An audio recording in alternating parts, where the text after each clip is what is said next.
As one can see, most of the Kremlin's political critics are either dead, abroad, in exile, or in prison at home. Now the Russian opposition has lost its main face. The question on everyone's mind is, will Putin's political power remain unchallenged in Russia?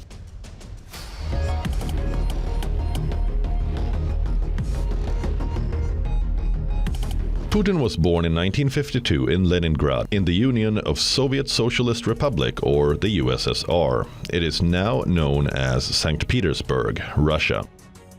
Putin served for 15 years in the KGB, the Soviet-era agency that was the counterpart to the CIA. The spy agency was a notorious symbol of the Cold War and later the focus of countless US spy novels and films. By 1994, Putin had become deputy mayor of the city of his birth, and by 1998, the director of the FSB, the KGB's domestic successor.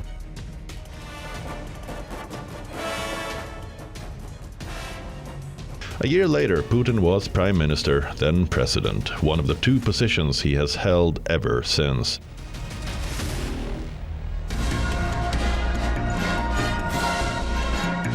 Over the last 3 decades, Putin has consolidated his grip on power and gained immense popularity. He always emphasized the restoration of Russian national pride, perhaps the basic reason why people in Russia are connected to him.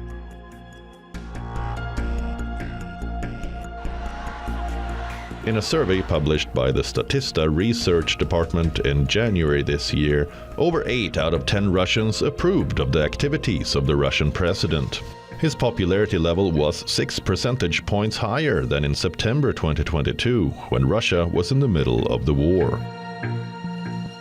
Putin's antics, on the other hand, have also often made headlines, be it these famous photos of taking a dip in icy waters,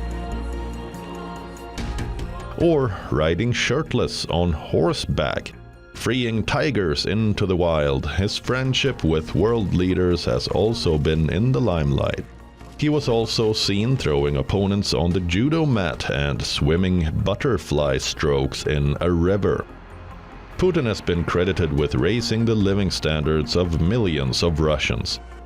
But with 2 years of war and his critics mostly gone, it will be interesting to see how his popularity will fare now. Putin's next big test is the March 2024 presidential election.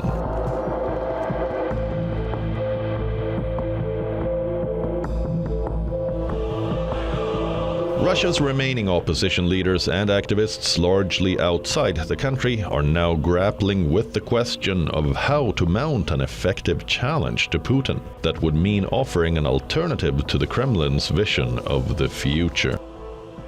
It is a difficult task, one in which even Navalny struggled. If anything, Navalny's stature as Putin's main opponent had grown after being sentenced to repeated jail terms. Navalny's passing happened less than a month before a presidential election in Russia. The remaining opposition groups and key political figures have different visions about what Russia should become and who should lead it. There's not even an anti-war candidate on the ballot to give Putin a token challenge in next month's election for a 6th term. Are the results of the elections then inevitable?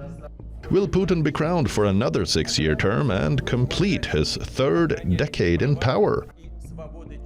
What message does it send out to the world? I think in terms of the implications, the West should probably take this as a message and as an indication that any attempts to give some sort of concessions to Putin will only backfire, because this is a regime that is willing to continue and to follow the strategy that they have been following for years and decades now. And I think it will only get worse.